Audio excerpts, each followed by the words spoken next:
প্রতিবাদ করছে। আমাদের মিছিল এসে একে জানতে চাইলাম, এই দেখুন মদ খেয়ে হাফ প্যান্ট পরে গেঞ্জি পরে এসে বিশৃঙ্খলা করছে। দেখুন এই যে নীল সাদা গেঞ্জি পরা মেয়েটা।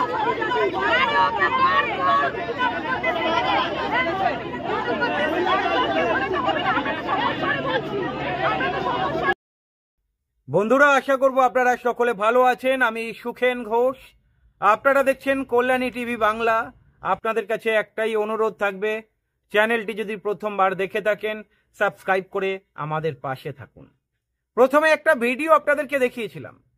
এই ভিডিওটা দেখে আপনাদের কি মনে হচ্ছে আজকের বামফ্রন্টের যে মহা মিছিল ছিল, এই মিছিলে একটা উত্তেজনার সৃষ্টি তৈরি করার চেষ্টা হচ্ছিল? মানে এই মিছিলটাকে কোথাও না কোথাও বাধা সৃষ্টি করার চেষ্টা হচ্ছিল। তবে হ্যাঁ, যেভাবে দেখলাম পুলিশি ব্যারিকেড মানে ঘেরাটোপের মধ্যে রেখেছিল, মনে হচ্ছে যেন বামফ্রন্ট আজকের যুদ্ধ করতে নেমেছে। শান্তিপূর্ণ মিছিল বার করেছিল, বিভিন্ন জায়গায় ব্যারিকেড তৈরি করে কি লাভ হলো দেখতে পাচ্ছেন কিভাবে ব্যারিকেড ভাঙছে বামপন্থীরা। বামপন্থীদের কাছে কি ব্যারিকেড টেক পায়? মীনাক্ষী মুখার্জির তেজশ্রী মনোভাব, আজকের বামফ্রন্ট মহা মানে কি বলবো, মানুষ কত হয়েছিল আপনাদেরকে আর বলে বোঝাতে হবে না।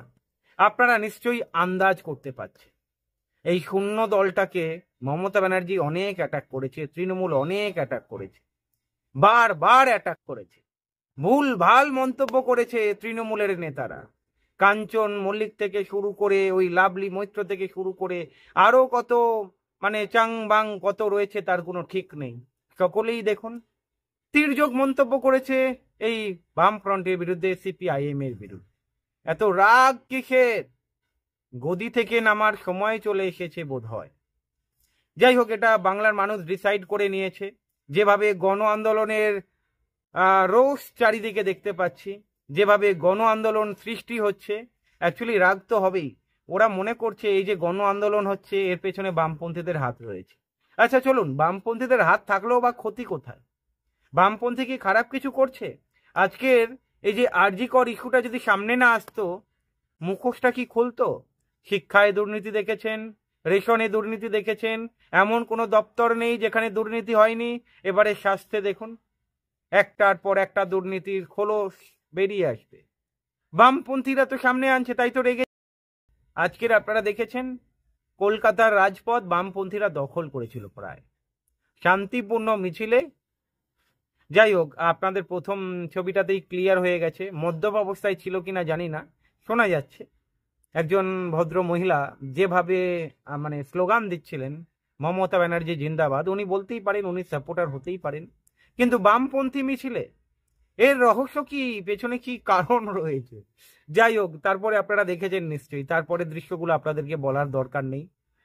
বামপন্থীদের জোর বুঝে গিয়েছেন এই মমতা ব্যানার্জির গদি টলমল করছে। আজকের আপনারা দেখলেন বিধানসভায় অধিবেশনে মমতা ব্যানার্জি বিভিন্ন আইন আনছেন। এত লেট কেন?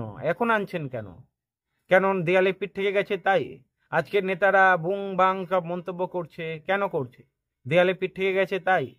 ভয় দেখানোর চেষ্টা, সাধারণ মানুষকে ভয় দেখানোর চেষ্টা, জুনিয়র ডাক্তারদের ভয় দেখানোর চেষ্টা, সব বৃথা, সব বৃথা। এই শূন্য বামের জোর নিশ্চয়ই বোঝাতে হবে না। যাই হোক, আর বিজেপি মানে কি বলবো, বিজেপির কথা না বললেই নয়। ত্রিপুরাতে যান, একবার দেখে আসুন। বিজেপি কর্মীর বাড়িতে বিজেপি কর্মী গিয়ে বিজেপি কর্মীর বাড়ির মা বোনেদের ইজ্জত নিয়ে খেলা করছে। এদের লজ্জা করে না? খেতে বসেছে রাত্রিবেলায়, লাথি মেরে খাবার উল্টে দিচ্ছে এই বিজেপি কর্মীরা। এরা হিন্দুত্বের নামে প্রচার করে, এই হিন্দুরাই আর একটা হিন্দুর ওপরে অত্যাচার চালাতে তাদের হাত কাঁপে না। আর পশ্চিমবঙ্গে, অ্যাকচুয়ালি পশ্চিমবঙ্গে তো বিজেপি বলতে তো কিছু নেই, সবই তো টিএমসির ছাঁটমাল এসে জুটেছে বেশিরভাগ। আপনারা যদি দেখেন সেখানে, আমি বলছি না, সকলেই বলছে, আমার বলতে কি দোষ? আপনাদের সামনে আপনারা দেখতেই পাচ্ছেন। যাই হোক, বাংলার মানুষ সব বুঝতে পেরে গেছে। গতকাল নিশ্চয়ই দেখেছেন অভিজিৎ গাঙ্গুলি, প্রাক্তন বিচারপতি, উনি বিজেপির টিকিটে এমপি হয়েছেন। তারপরে গো ব্যাক স্লোগান কি করে শুনতে হলো আপনারা দেখলেন। কমেন্ট করবেন আপনারা। কি বুঝছেন এবারে? গদি উল্টাবে কি? সময় চলে এসেছে।